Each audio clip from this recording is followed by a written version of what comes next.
Hello, and welcome to another episode of What's Going On with Shaun, a variety podcast grounded in marketing, but with an appetite for quality conversations about things that make life worth living. Time is precious, so thanks for tuning in today as we find out what's going on with Shaun McAdams. Welcome to What's Going On with Shaun. How are you? All right, Shaun. I'm doing great. It's awesome to see you, man. Really good to see you. Well, it's good to be seen. We have certainly seen a lot of each other over the years. Being a couple of, I hate to say it, man, but we are old guys in the business. Actually, I don't hate to say it. Yeah. The young whippersnappers are just, man, there's some good ones out there, but there's a lot of them that, gosh, they get on my last nerve. And I guess that's what we were once, right? So, yes, I kind of feel like being a veteran. You and I do go back, and we'll get into a little bit of that today. For the audience, well, you've probably come to know that I only do What's Going On with Shaun episodes sparingly now. When it's like, hey, going to catch up with an old friend, maybe something's going on.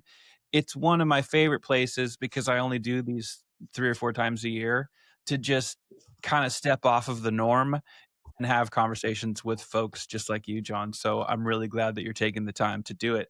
Sure. And I've got a few things I don't think you'll think any of these are curveballs, but I've got a few areas that I want to just chew the fat with you on. And one is just what you're doing these days.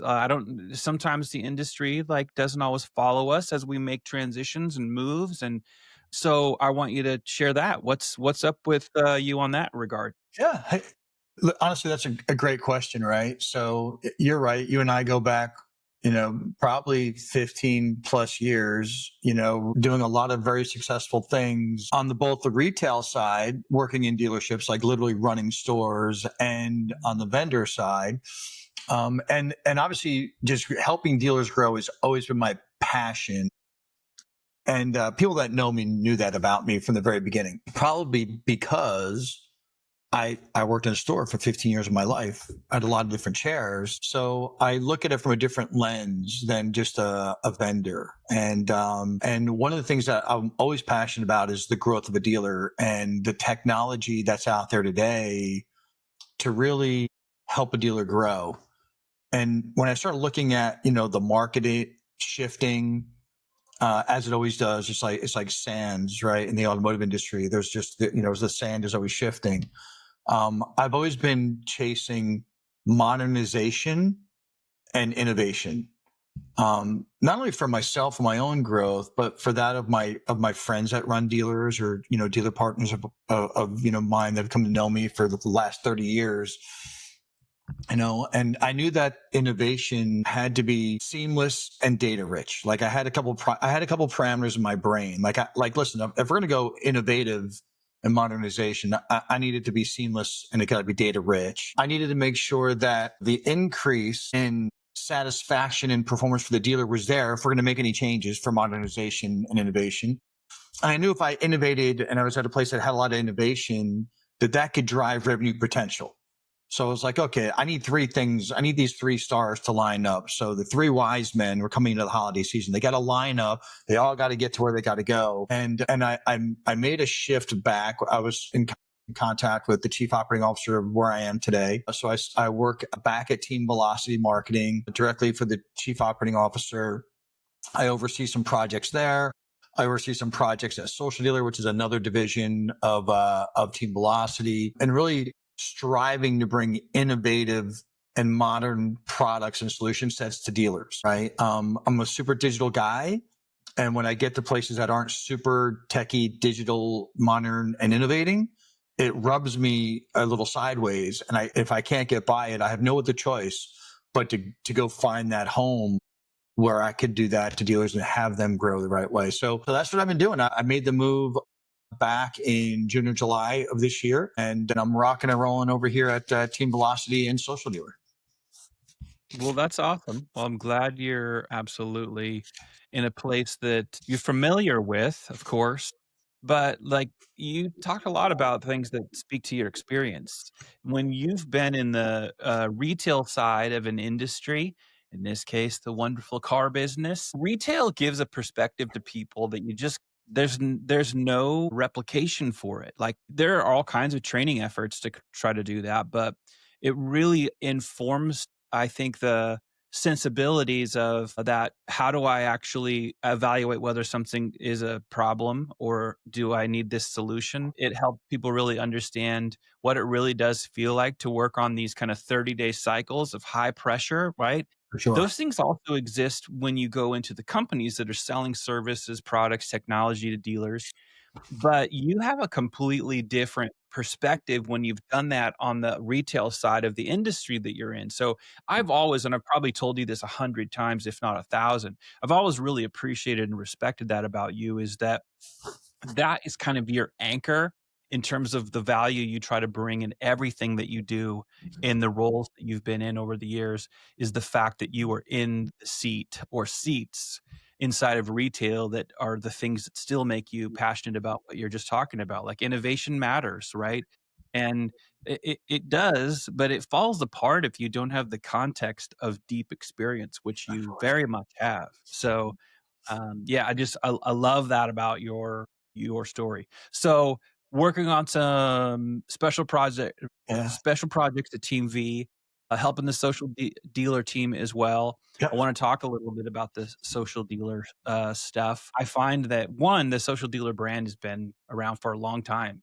You know, dare I say, legacy brand. But I don't think anyone was before social dealer coming out with just addressing those services specifically. And one thing would love just to know your just open thoughts on the fact that social dealer remains like primary exclusive focus on the social piece, where Mhm. they've never said like we're going to go off and also add these other things to what social dealer does. Yeah. It's this is our main thing and this is what we do. And I like that you guys have kept that perspective, because I don't think it's always helpful when dealers have a lot of confusion around, so you do everything and you're supposed to do all of those things as great as you do, like pay equality among how awesome you are at all things. Correct. Is that like a conscious, deliberate decision? I'm guessing it is. And like, what are your general thoughts on Yeah. that? I'm glad you brought this up, right? Because a lot of people, if you've been in the business for a long time, you may not know. And if you've been in the business for a week, you may not know. But Social Dealer has been the longest running automotive social media agency around for RV, power sports, marine, right? So that started 15, 16, 17 years ago, right? And we've stayed completely focused and squarely centered in our wheelhouse, because think of it this way. If you ever built a house, right, or you're going to build a house and you hired a general contractor and said, hey, can you help me build the house? Is he the plumber? Is he the electrician? Is he the mud guy? Is he the drywall guy? Is he the floor guy? Right? No, he's got specialists in that area, call it electrical or plumbing, right, that are so good at their craft that doesn't make sense for him to generalize it, right? And we look at that actually probably 3 times a year. Should we do some additional things that we know we'd be good at, but we wouldn't be great at? And we always come back with the same answer. No, we want to be great at it. And if we can't be great at it and just good at it for what I like to call a share of the dealer's wallet, we do not do it. It's as simple as that, right? Can I be good at doing AdWords? Could I be good at doing SEO? Sure, right? Would I be great at it? No, because I don't do it every day. There's companies and vendors out there that do it every day that are really good at it, right? So when I talk to dealers, and they sometimes will ask me, well, John, could you also maybe slide this in or do this? I'm like, listen, the answer is yes, but it's not really in my wheelhouse. So I'd rather not. I'd rather not the water that I'm in, because the water that I'm in is really delicious. It's really sweet. It's tasty. We know what we're doing. We know how to do it. We know how to get it done. Right. So we stay in that wheelhouse. And I think for us, a social dealer, and you probably know this about me, Shaun, is running dealerships and selling cars and e-commerce director and IT director and general manager of 5 stores. All that was awesome information for me. Right. And it grew me to the place to help other dealers. But what I think really makes us successful as social dealers innately I'm also the guy that can fix stuff, right? Like I do my own work on my house. I do my own electric. I do my own plumbing. I've got horses. I build barns. Is it fun? Sometimes it is. Other times it's a pain, right? Because it's out August. I'm building a barn. John, you're getting older. What are you doing? But I do that for a reason. And I tell you that for a reason, right? Is I can figure, and this team has been trained to figure stuff out, right? When you build something or tear it apart, I could tear apart a motor on my ATV. I did it on Sunday. I put it all back together Sunday night, right? And ran it around, right? When you take something apart, put it back together, you inherently know how it's built, right? And you can apply those same processes into digital marketing or into Facebook ads or into TikTok ads or into reputation management or organic social or Facebook marketplace. You literally attack all or put all those places in for those solutions, right? And I think when you've got somebody on your team that has that same kind of brain, for example, I had a dealer call me this morning and say, "Hey, John, you're running my TikTok ads. Can you tell me something?" I was like, "Sure. Let me just log into the ads manager." And they're like, "Wait, you're going to log into the? I'm not going to do it live on Zoom. We're going to do it together." And she's like, "Okay, can we also then look at GA4? And can you slice it?" I'm like, "Yeah, I'll bring it up. We'll do that too." She's like, "You don't need to call anybody." I know you're calling me, right? So innately, what you've known about me, Shaun, which other people don't, is I eat my own cooking. If you call me, chances are I'm calling nobody else. I've got a team. Like I'm the Navy SEALs. I got Alpha, Bravo, Charlie. I've got my people. If I fought, my people behind me got me. But I lead. And in my mind, if the leader's going to lead, the leader must know how to do. Yeah. Not just talk. Yeah. I'm a guy that can, do what I say my team should do. Yeah. Well, that's one of the things that I love about you is because, like I said, like the experience is oftentimes what drives people's capabilities, certainly drives people's understanding, whether it's really deep. And in the case of the example you just gave, somebody calls you and it's like, "Hey, I need you to help." And it's almost like, "What, you don't think I can do it? You got to call somebody else, John?" You're like, "No, I got it. I'm good. I got it. I got this." But regarding Social Dealer, I just one of the things that I like, and I like this about really probably most, if not all companies that kind of stick to this is kind of our main thing. Like this is and you probably experienced this, man. I don't, I never actually try to not ruffle people's feathers, but I'm also sometimes when I say things, it's not because I'm trying to ruffle feathers. So what I'm about to say about website providers is not to ruffle their feathers. It's just the truth. When website providers first came onto the scene, late 90s, there was no paid search at the time, right? There was no display advertising. There were no streaming ads, like all the things. Facebook didn't exist. Heck, MySpace didn't exist. So there was no social advertising. So in the very beginning, it was like one thing. We need to be really good at websites, which you and I have talked about this about website providers as well. It's like, what's your one responsibility? Well, let's just make environments that convert the very best they can. Like that's your job. It's your job. We'll get into that later, maybe not even on this episode. My point in sharing this with you though is, and I know you can relate, is the website providers, as soon as something new like, oh, this AdWords thing, we should start to add that service. Well, at the time, the two website providers that had the greatest market share, it's like adding instantaneous low-hanging fruit. Correct. Right? Let's just say at the time we've got 1,500 dealers on our websites, and now something brand new enters the marketplace. And let's just say maybe that particular website provider's organic ability to rank wasn't that great. And so they hadn't quite figured that out, or maybe they were a catastrophe for some reason. But paid search at that time was like, it was a godsend because you could get right into the places specific to the keywords people were searching. And it's like, what? Yeah. It's amazing. And there wasn't a lot of, there wasn't as much nuance to understanding, well, how can we go in and differentiate ourselves for better results in the very beginning of paid search? It's kind of funny how it's come back to almost the same thing, but even with more tech.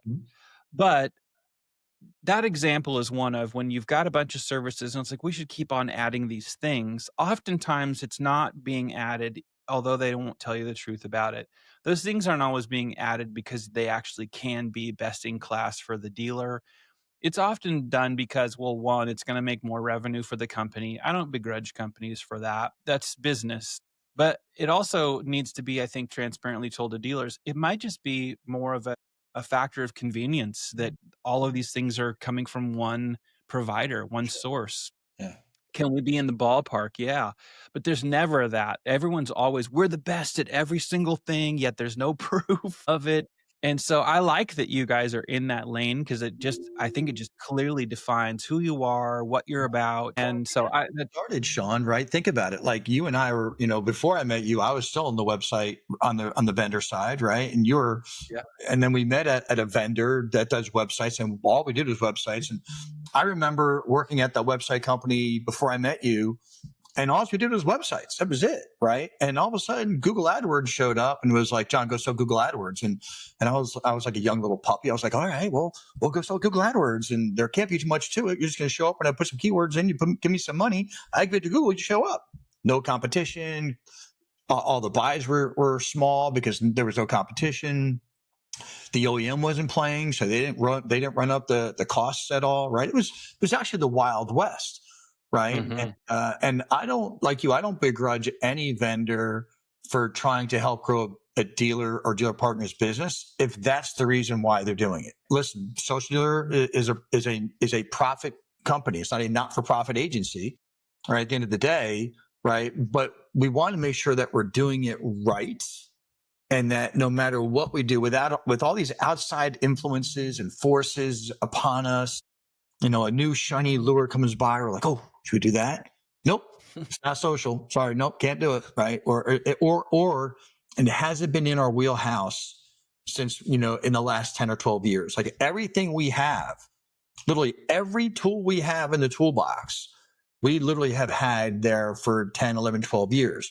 Now we've added and morphed and modernized and changed, out an engine for a bigger engine or a rear end for a bigger engine. We do all that on a regular basis just to make it more efficient and better for the dealers because they're entrusting these ad dollars to us. Mm-hmm. And I feel really strong about that because I was the guy on the chair who had to sign the check to send to somebody. And then in 30 days, tell me, how did it do? And I always got the same answer. Everything is great. Your money is being spent wisely. Look at all this, blah, blah, blah. And then I look at the financial statement and I have the same number of units sold, same number of customer pay, same number of warranty tickets. I'm like, great. And they would always say one thing to me, John. Well, if you just had another $5,000 to your budget, you'll sell more cars. And I'd be like, okay, Captain Porkchop, let's add $5,000 to it. I'd go look at the reports. They would tell me, oh my God, look at all this stuff. And I go look at the financial statement and they would say that it would be like a flat line in the hospital. I'm like, dude, like nothing's going up. I was like, what are we doing? And for some people, as long as they're not going down, they're okay. I'm good with that. But I'm not that guy. I'm the guy where it's got to go like this. If it was 95 units new and used last month, I want 105 this month. I hit 105 this month, I want 120. So my vendors got to know that about me. Like, John's just never satisfied. John's never satisfied. And you're right. And I would challenge dealers, don't be satisfied, right? Because somebody out there is selling cars to people that live in your PMA. I don't care what brand it is. I don't care where it is in the country. Somebody out there is selling your brand in your back market, in your PMA, when you should own it, right? So does that mean you have to own every single media channel that's out there known to man, from billboards down to whatever? No, it means that you have to be really specific and surgical with what you're doing, right? And find the very best vendors that are really good at what they do. And this might be controversial, but I'll say it. Even if it's not one vendor, right? I've been through one throat to choke to break it all up, back to one throat to choke, back to break it all up, back to one throat to choke, back to break it all up in my career. And I'm doing it 29 years. So that's at least 6 times. And there's a reason for that, right? The reason is, as we all want to, combine and centralize our efforts to make it easy on ourselves, things get a little easy on some people. And when we start to realize that there's more to the, gas pedal, and we ask for it, we can't get it, we find another vendor who's willing to do it. Yeah. And that's where Social Dealer always has shined. Like literally, I had somebody call me the other day. They said, "Well, how long will this take?" I said, "I'll have it live by the end of the day." They said, "Was it end of today?" I'm like, "At end of today, it will be live today." So like, I call somebody else, it's going to take them 2 weeks. I'm like, I don't know why. If you really know what you're doing and you've got all the processes in place, and you've got the people on board that know what they're doing, why in the world in the digital age would it take 2 weeks? Now, listen, maybe the HomeNet feed takes a little bit longer, but if you got a lot of HomeNet feeds, well, if you got all the data, if you got everything you need, why does it take so long? So I would challenge dealers when you get timelines from some vendors, challenge them back. We're not 2000. It's 2025. Soon to be 2026. What are you? 2 weeks? Like what? I go back. Yeah, I mean, so much of what you shared there. There's like I always say this. You're burying leads. There's some good stuff in there. One, I maybe in reverse thinking about the whole like I don't know that scenario of like it's going to take us 2 weeks when it could take 2 hours. Maybe it's not 2 hours, but maybe like done in a day or same day. Yeah. There's always been this notion that people overpromise and underdeliver, and so you have a lot of service providers that will talk that big game and they're good at that, but they're terrible at execution, Yeah. right? Like their execution is so horrible. Time. And yeah, super big issue. And so I want before we get too far away from like where we're talking social, I actually want to stay a little bit around Social Dealer because Social Dealer I don't keep up with every single detail and every single nuance when everybody's doing different stuff and all of that. And it's been a while and seeing how you're back in the Team V environment, special projects, working on Social Dealer as well. This will be as much for me as maybe the audience that consumes this content. But what all are the kind of primary things under the Social Dealer umbrella now? What are some of those? And maybe because I think there's quite a bit of stuff. Yeah. Feel free if you want to like just give me like the top, like the hitters, like man, like here's some stuff you want. Like take as much time as you want on that, but help me get a better understanding of like what's under the hood now. Yeah. So listen, if you go back to the shop, there's always a master diesel tech whose toolbox is like 8 feet long, 10 feet high. He needs a ladder to get into the thing. He needs like an 18-wheeler to transport it from dealer to dealer when he moves on, right? There's a lot of tools in there that he needs to as a master of his craft. The same thing is happening here as Social Dealer, right? Like we have a lot of tools at our arsenal and they're always a la carte. We have a couple packages, but they're always a la carte. Because here's what I found. I found putting dealer partners into packages to make my margin look better doesn't always work, right? So what does that mean? Does that mean I need to get to the roof? I got to buy the nav, but I want the bigger tires. Does that mean I got to get something else? No. Listen, we have it all, right? But let's give you after our discussion, what we know will grow this particular area of your business. So for example, let's say you're trying to sell more aged new units. Well, I would use paid social for that and a couple of other tools that we'll talk about. Maybe they're aged, used units.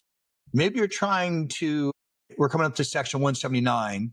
So in the auto business, that means that all these contractors in by December 31st, they've all got to get their vehicles done so they can take the tax credit for the entire value of the vehicle this year, right? That's how that works as a contractor.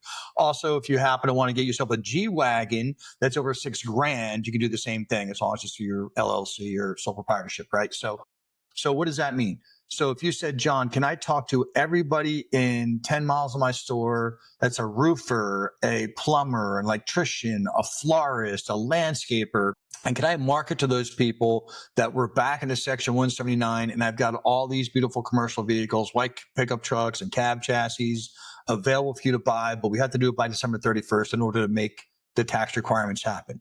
Yes, we have a tool called Social Drive that does that. Or an example, I had a client call me and said, hey, I want to fence this football stadium for college. and I want to serve them up an ad that if you came to the game, you get $500 off a new car or used car, and you also get a discount on a lube oil filter. Can you do that? Yep. We use social fuel to go out there to grab all the people that might have been in that football stadium. We take the data, we serve that data back up to Facebook. We say these people get this ad and only these people because they're the ones that were at the stadium, right? So think of this very rifled approach, not shotgun approach. I had a dealer call me the other day and said, John, I've got 387 used cars on my lot. Some of them are cresting over the 65-day mark. We've tried everything else under the sun to get these cars gone. I wish Facebook Marketplace was still here because I used to sell a lot of cars on there. And I said, well, why are you wishing it was here?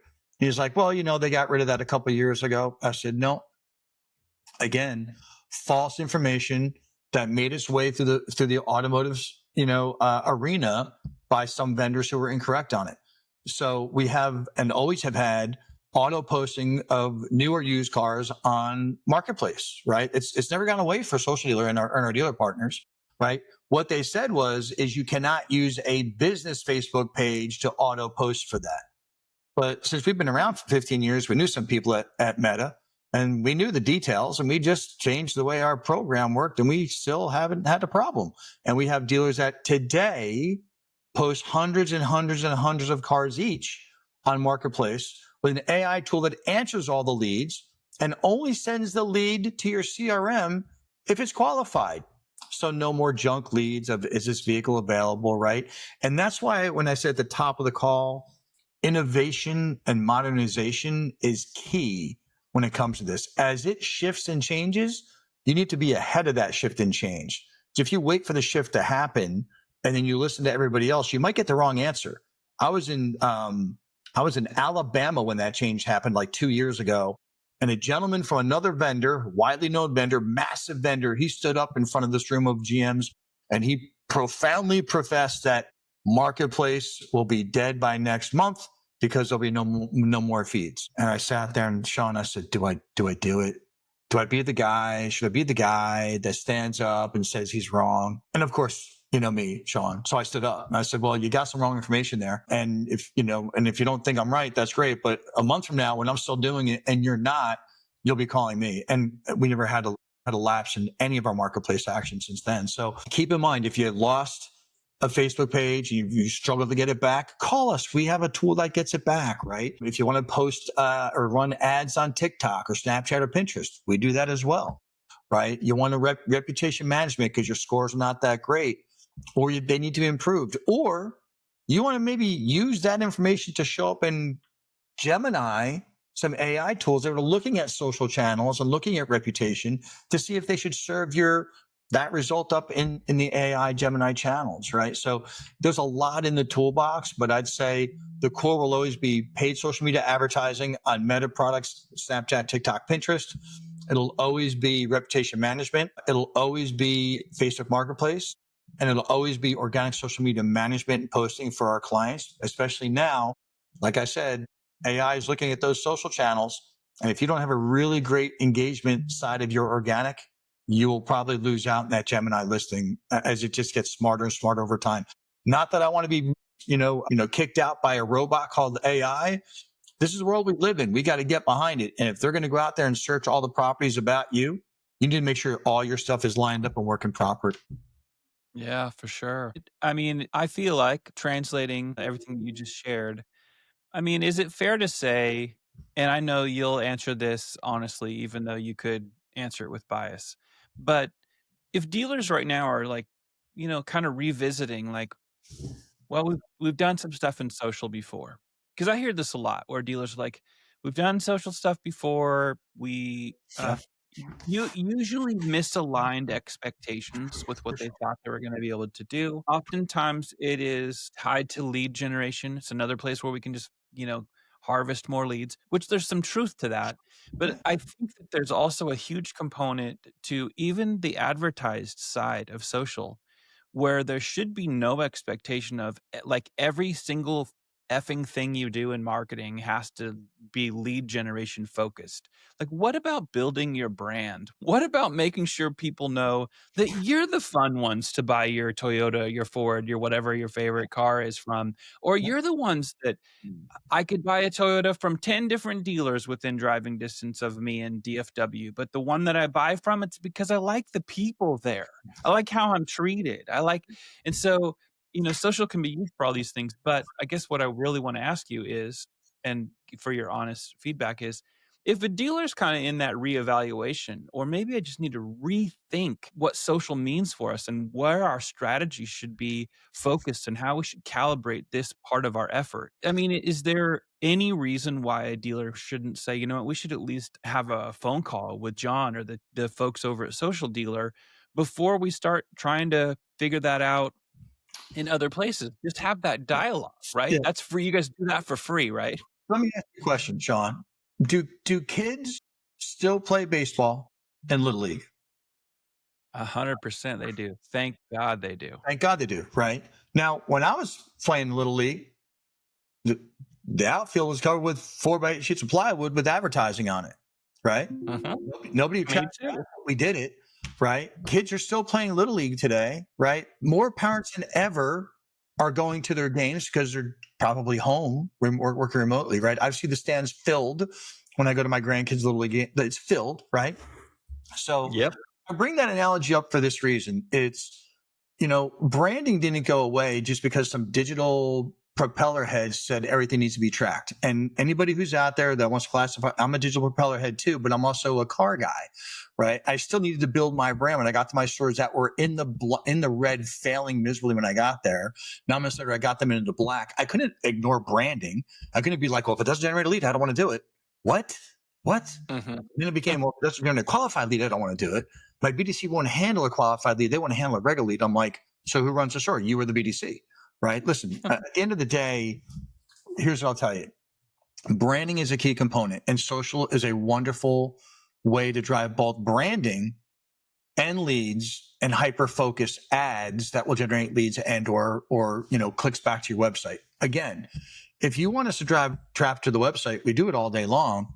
But when I ask you the question, what does your website convert at today in terms of form fills or phone calls? Know the answer, right? Like if we're going to play the game, like, hey, I want to drive leads, or I don't want to drive leads, or I want to drive branding. Let's get into the numbers so that at the end of 30 days, I know that website converts at 1.8% or 2%. That's the average. I don't make up the numbers. They're just average. So if I throw you, 8,000 or 10,000 more people to your website that weren't there before, it should convert at, 1.82%. That's its job. When it comes to leads, here's what I'll tell you.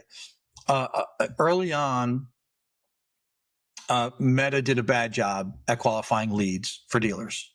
They were bad. Right? Like they were just, it was just bad. Let's just leave it at that. They came out with form fills, that you could change the phone number and the email address and the name. So we got a lot of Bugs Bunnies at Main Street, and that didn't help anybody. And it put a bad taste in everybody's mouth, but they modernized, they innovated. So now there's a new form that they'll go out there and check the phone number they put in, and go out there and checks the email they put in. Right? So yeah, early on there were some problems, but you know what? If I looked at Henry Ford's vehicles early on, they had some problems. I don't want to talk about the recalls going on in 2025, right? But early on, everybody, as they get into things, they try to make it better, and they have to innovate and modernize. And social media has done that. And think about this. Can you think of one other digital asset, medium, whatever, that people spend 3, 4, 5 hours a day on? I can't think of one. It's not Google. I go to Google, I leave. I click a link, I'm out for Google, right? So now, billboards have been around forever, broadcast TV, then streaming, OTT, right? It's not that we should all be looking to say, well, what's the attribution for everything I do? I love attribution, but there's just some things that are called branding and recall that will get more people to your store that somebody will take credit for, and probably not that, right? So I would look at it this way. One, you can start tracking a lot of what happens in social in GA4 if it's set up right, and the person who's doing the ads have properly coded them so they show up right. Know that if you're going to run ads on TikTok, it's a purely reach thing. Don't ever call me and say, John, I spent $700 on TikTok ads. I didn't sell a car. Because I'm going to tell you, I'll remind you the conversation we had. These are not designed to sell cars. You're not driving leads. You're not driving phone calls. They are branding your store on probably one of the biggest freaking social channels there is right now. Reddit's another one, right? We do Reddit, right? So Discord, right? So, and if you haven't heard of some of these channels, listen, some people may not know what MySpace was. You mentioned it earlier. It's because it was a dinosaur and it got kicked out of the right. So will Facebook go or Twitter go or I'm sorry, X will, will some of these other channels go? I don't know. I don't have a crystal ball. What I do know is that there's millions of people spending 3 or 4 hours on these channels that if you put your name in front of them, and sometimes it's funny and sometimes it's just a, $589 for 36 months with 10 grand down offer, right? Whatever the numbers are, they are, right? It's branding, and that should not get lost in all this digital WYSIWYG, Willy Wonka world that we're in. Because I love digital, but it's not the end all of everything.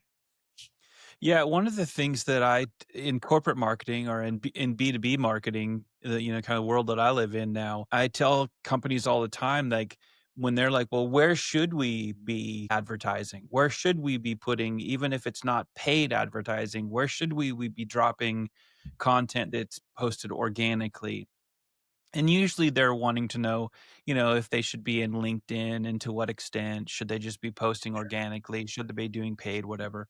But Yeah. they're also wanting to know, like, well, should we be doing TikTok? Should we be doing Facebook? Does anybody go to Facebook? Should we be going to Instagram? And there is a relative or a common, I think, attribute here with dealers and then also the businesses that I am advising. And that is, you should be posting your content that is brand building content, offer based content, like all of it in the places where your audience spends time. And like it or not, that's what you've been saying here. Is millions of people still spend time in Facebook. Candidly, I wish I didn't have to be on Facebook anymore. Yeah, me too. I primarily use Facebook for personal posts, and it's usually about, I don't know, by playing live music. I play live music pretty regularly now. But you know what? Even a tie-in with that. I'm posting that because I know there's an audience of people who will be like, hey, where's Shaun playing music this weekend? And maybe they'll come out. But and an example of where else your audience might be that is both a touch of digital and also a little traditional. This Saturday night, I'm playing at this place that is called a Hilltop Truck Park. It is a giant food truck park with a barn dominium style bar in the middle of it that serves everything you could want to drink. They have all kinds of different stuff. They've got a barbershop truck. They got all this stuff. But they have this little stage that, just like your Little League story, they're now selling like a sign at the bottom of the stage, whatever your business is. Yeah. So Saturday night, I'll be standing on the stage where people are actually saying, we care about our brand. And it's been publicly pushed through Facebook by the Hilltop Truck Park, who is extensively using Facebook and Instagram, right? So I think it's impossible to make the argument that car dealers really don't need to be doing anything with social. Like, it never really worked. And I hear things like that all the time. And I'm like, if it never really worked, you had the wrong people doing it, or you didn't know what you were doing. You can't ignore the places where your audience spends the kind of time that you've just mentioned a few times, hours and hours for most people on a daily basis. Hours. Yeah. I was with a dealer group about 2 weeks ago, maybe 3 weeks ago, and I bought a bunch of gift cards because I'm like Greenlee Brothers when I go to a dealer, right? And I asked them how long they thought people were surfing on social media, right? And I went around the room and wrote it all down. The one who got the closest without going over, if you go over, you lose. You won a $100 gift card. I think $100 gift card. And I couldn't believe some of the numbers, 15 minutes, 20 minutes. I was like, what? So we gave out the $100. And then at the end, I said, we're going to do the exercise again, but we're going to look at your iPhone or your Droid phone. and we're going to see how many hours you spend, how much time you spend on social media. Right. And it came up just like everybody else was 3 hours here or 4 hours there. One person at 8 hours. I'm like, do you work? Do you sell cars? Like, what are you doing? Right. And you couldn't be more right. These are where our customers are. It doesn't matter the age, right? The age will determine where you are, right? Like, I'm not a Snapchat guy, but my kids are. My kids are, 25, 26 to 40, right? So that's where they live. You're not going to find them on Facebook. You'll find them on Instagram. You'll find them on Snapchat and Reddit, right? Right. You won't find them going to the mailbox every day. If they go once a month, you should be lucky. They don't have cable TV. They've got streaming, and they pay for their premium, and they're hacking off of somebody else's account, so they don't see any OTT streaming ads, right? They don't live on Google. You're not capturing that way. So if we don't want to be on the channels where they spend most of their time, cool. Where do you think they're going to spend all their time to learn about your store? To either buy a new vehicle or have it serviced. Like, if that's not the case, I'm an open book. Like, you tell me where I should go market to the guy or the gal who's 31 years old, who doesn't look at their mailbox, doesn't pay for streaming, has their premium service, so they don't see any ads, doesn't like Google, right? Searches for everything on ChatGPT or an AI LLM tool now, right? Mm-hmm. So what's the one constant that will always be there is that they grew up with social, and their channels might change. But we shouldn't determine because I'm a GM and I only like Facebook, we should only use Facebook. Like, that's a bad way to do it, right? Because there's millions of people on other channels today in your backyard that would love to maybe buy a new or used vehicle that you've got or come in for service, but because they didn't know about you, they're just not going to do it. Right. So, the sands of the desert change. And here we are again. I remember before websites were here. I remember before Google was here. Like, I remember using Metacrawler as my search engine and BBS systems because Google didn't exist. And when Google came up, I was like, that's a stupid name. Nobody's going to use that. Here we are. Right. 20 years later, 5 years later. Well, and it's, I think it's fair to ask businesses or maybe challenge businesses to, how about provide experiences when you're selling whatever it is? Like, I'm not trying to beat up on dealers. Yeah. I'm always very fair in my criticisms and my support because I always kind of side with like dealers. Yeah. Help the dealers. But I think it's also important to be a truth teller to dealers. So why not challenge dealers to say, why don't you provide the best experiences that make people tell everyone else that this is the best place to buy a car, period. I don't even care if you don't like whatever the brand is. Like, you're going to want to buy a vehicle from them. You'll actually want them to see if they could find the one that you want. If they don't, like, go find you a pre-owned one or whatever. Like, be that dealer, be that good. But maybe as it relates to social media, maybe people need to be challenged to make content that would make people actually want to get back on Facebook or even be on Facebook. Like, this content is awesome. I really like this. Like, I use this example a lot. Ryan Reynolds is his marketing brain is so ridiculously fine-tuned that people search for the ads that he's made. Yeah. Like, I searched for all of the Deadpool 3 ads that they did with Taco Bell not Taco Bell, with Jack in the Box, DiGiorno Pizza. There were so many deals that were done, brand deals tied to Deadpool 3. And when you make content, whether it's Aviator Gin or Mint Mobile or any of the other things he's done, that it's so good that people go and look for your advertising. Why are we not challenging ourselves and dealers to, like, maybe we need to level up the kind of content we make? So think all about right, I gotta. Go ahead. I would have never switched my service 3 months ago, 4 months ago to T-Mobile. I was never going to do it. I was a Verizon guy forever. Before that, I was Sprint Nextel. Then I went to Verizon, but the service in Virginia didn't work great. So I went to AT&T. It worked good, but my bill was through the roof. And here comes Ryan Reynolds walking across, doing his Mint Mobile thing before he turned it over to T-Mobile, right? And I said to my wife, well, maybe we should try that. It looks cheaper. I'm telling you, I pay a third of what I was paying to AT&T. I have the exact same service and coverage. I got brand new phones. I didn't pay for anything, right? So that's a case of branding working, right? Like, I didn't pay attention to Ryan Reynolds rolling around. I was like, he hit me enough times, like Muhammad Ali, I picked up on it, right? And the other thing I'll say is this, I'm going to be a little controversial here at the end before I let you go. You did a post a little while back about charlatans, right? And for anybody who knows me, knows I'm as transparent and truthful as they come. Even if it means I don't get your business, I'm fine. As long as you can grow your store, I'm cool with it, right? But what you get from me is the truth all the time. And I'm bringing this up now, Shaun.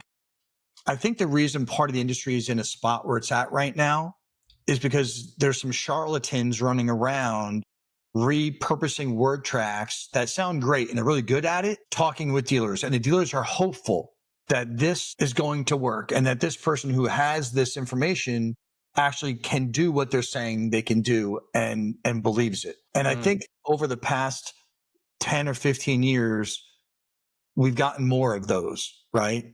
I would always go to say every dealer, doesn't matter what you're looking for. I don't care if you're looking for a lift in the shop or you're looking for Facebook ads.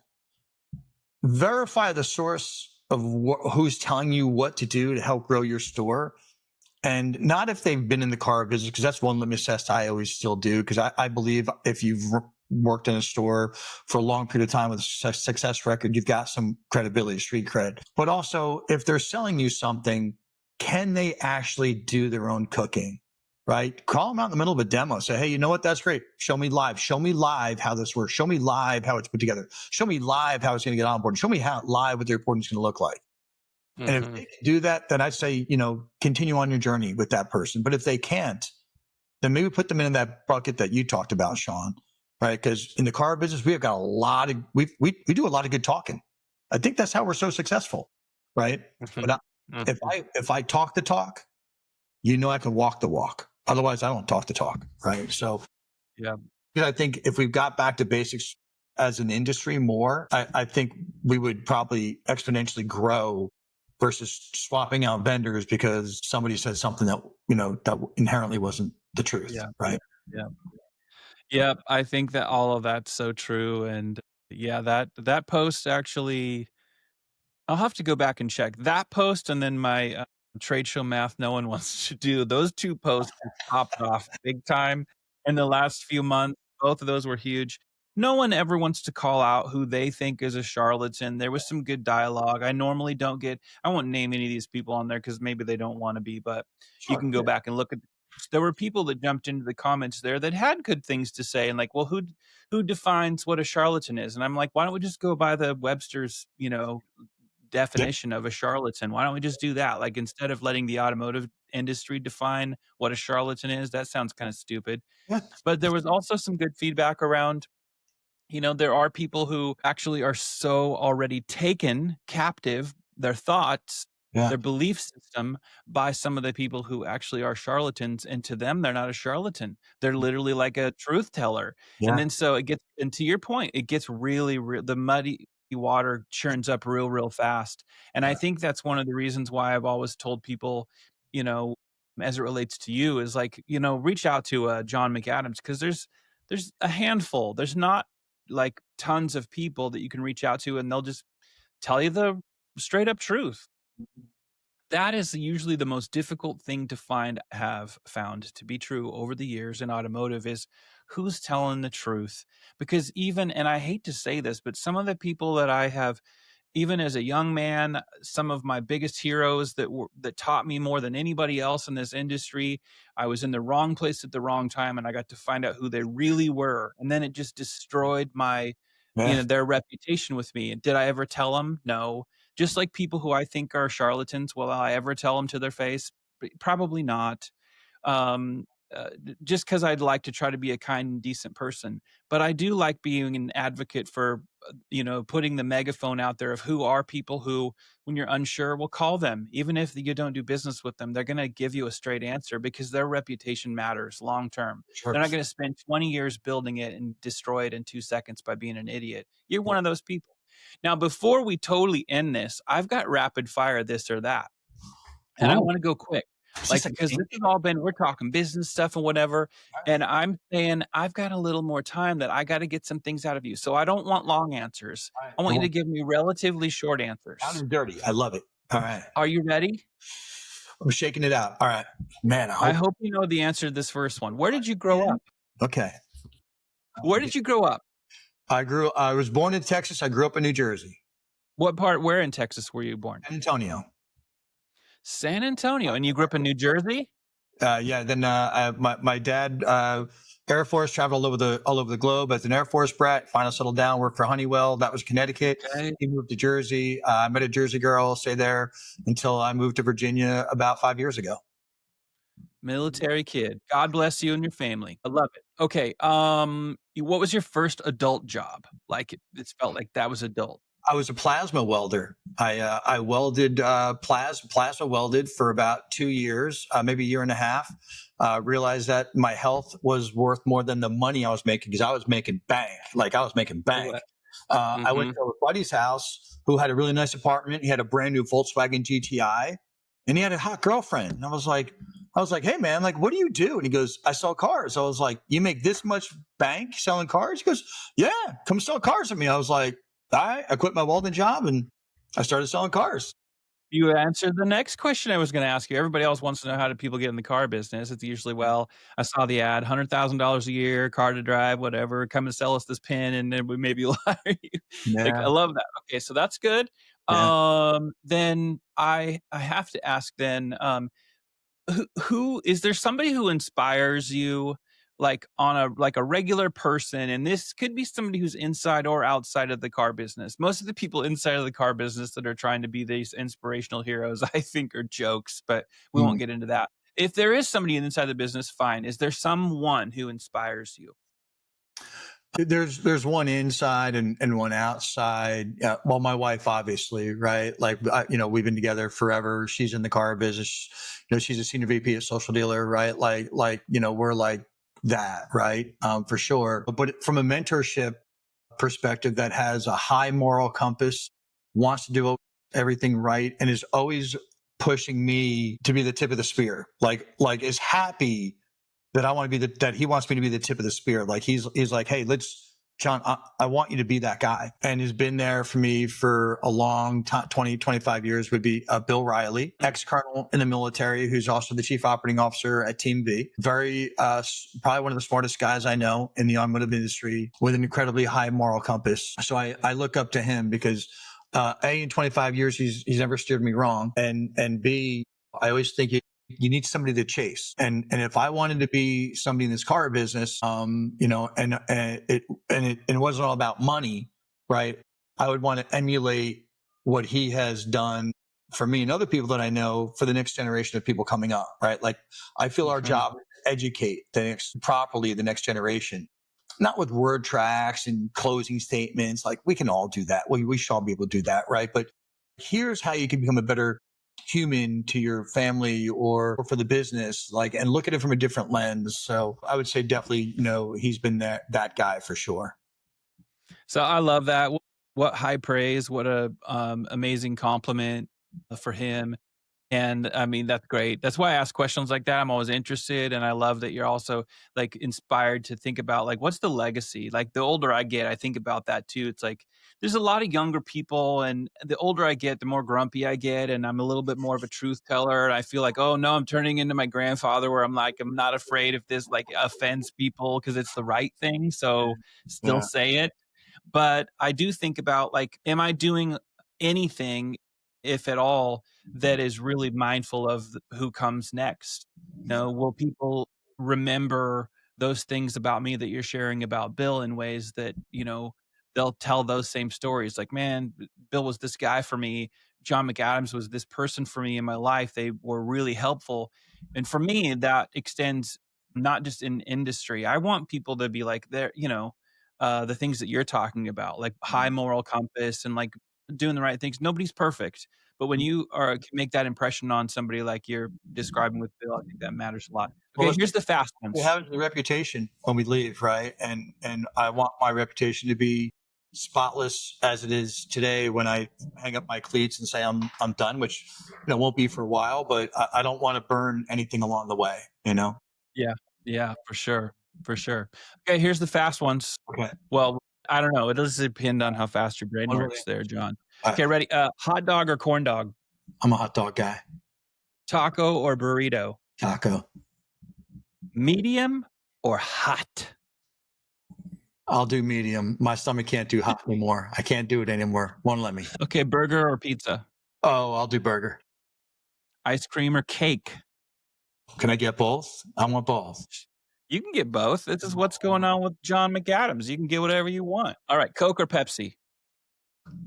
Wine or whiskey? Whiskey. Tap water or bottled? I like a good dive bar, so tap water is just fine by me. I always tell people that question is one where if you were from the north, which I was born in the Pacific Northwest, I don't ever remember drinking water out of a bottle because what came out of the tap was delicious. But I've lived in Texas for 20 plus years and it's not delicious here. So Yeah, I agree. okay, Raiders of the Lost Ark or Star Wars? Star Wars. Okay. Legends of the Fall or Fight Club? Fight Club for sure. I was gonna say if you answer Legends of the Fall, you will never hear the end of it. Yeah. Although both really good movies. Yeah.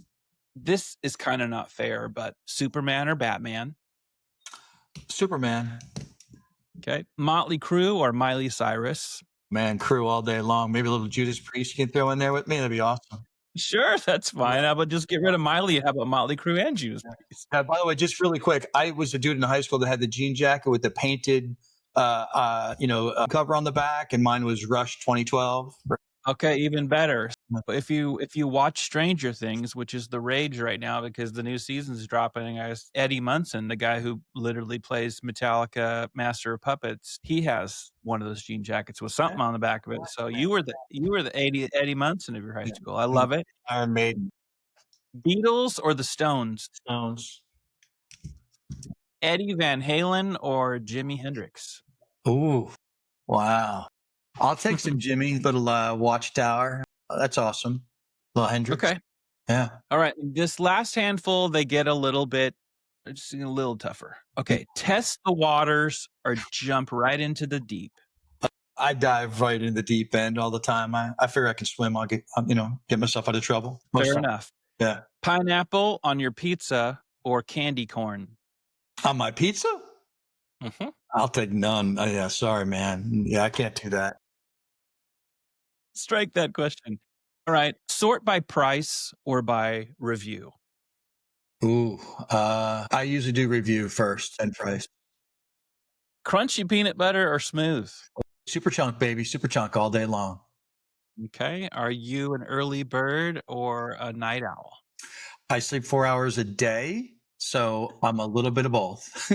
Fair enough. Netflix or Hulu? I'm a Flicks guy. Okay. Game of Thrones or Breaking Bad? Breaking Bad. City or country? I already know the answer. Yeah, I live on 10 acres with a bunch of horses, so I'll go. That's right. I'm done with the city. I live so close to Manhattan, so I'd be from where I live to Manhattan in 10 minutes. So as a kid, I used to go there, 10 years old, ride the subway, buy fireworks at Chinatown and come back. I've had my fill of the city, so I'll take the country. Okay. Love it. Ambition or comfort? Ambition. A messy desk or a clean desk? It is OCD clean all the time. Okay. Fair enough. And the last two, probably a little more difficult. See the future or change the past?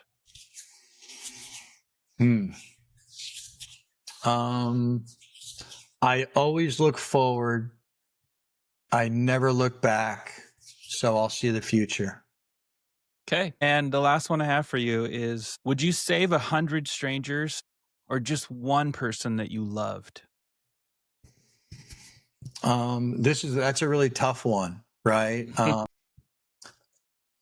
So people who know me, I've got this like military background jammed into my head, right? Through through my dad, who is not an easy guy. My son-in-law is in the Air Force. He's a master sergeant, and my daughter is soon to be married to a SEAL. So I can tell you that, the SEAL is hit with these questions all the time.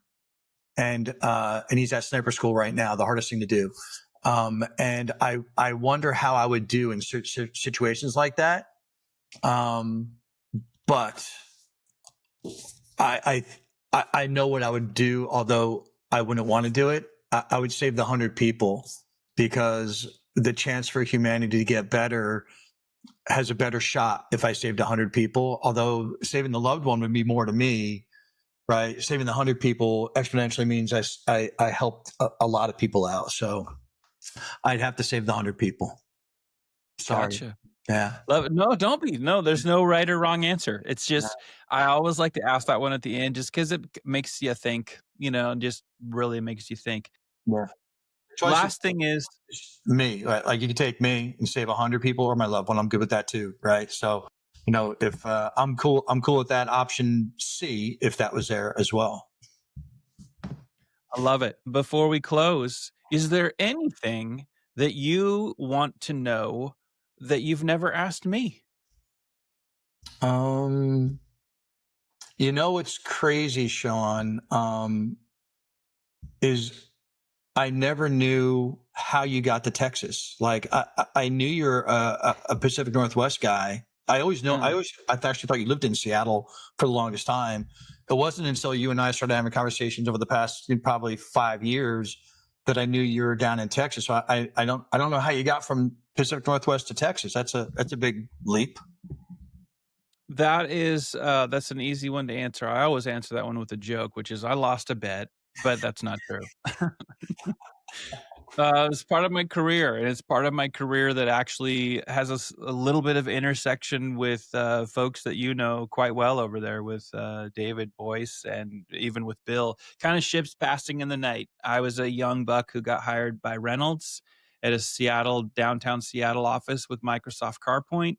And then they wanted to cross train into Virginia, where they had acquired Half a Car and Automark websites.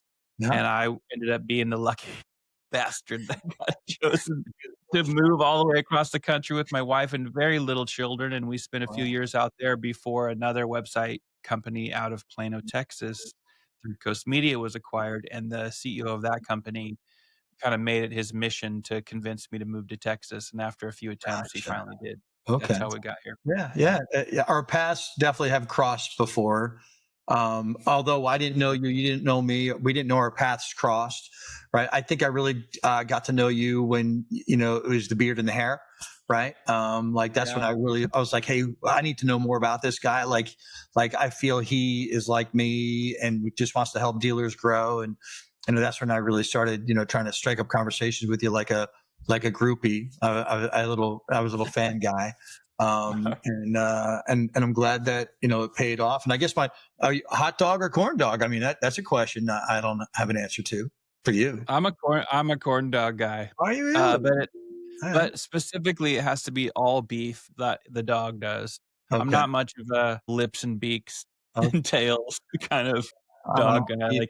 All beef. And I'll even tell you where my favorite corn dog on the planet is. And that's actually at Disneyland. Disneyland has a little corn dog cart just at the end of Main Street, and they're just amazingly delicious. Wow. Yeah. Cool. Well, now I know more about Shaun.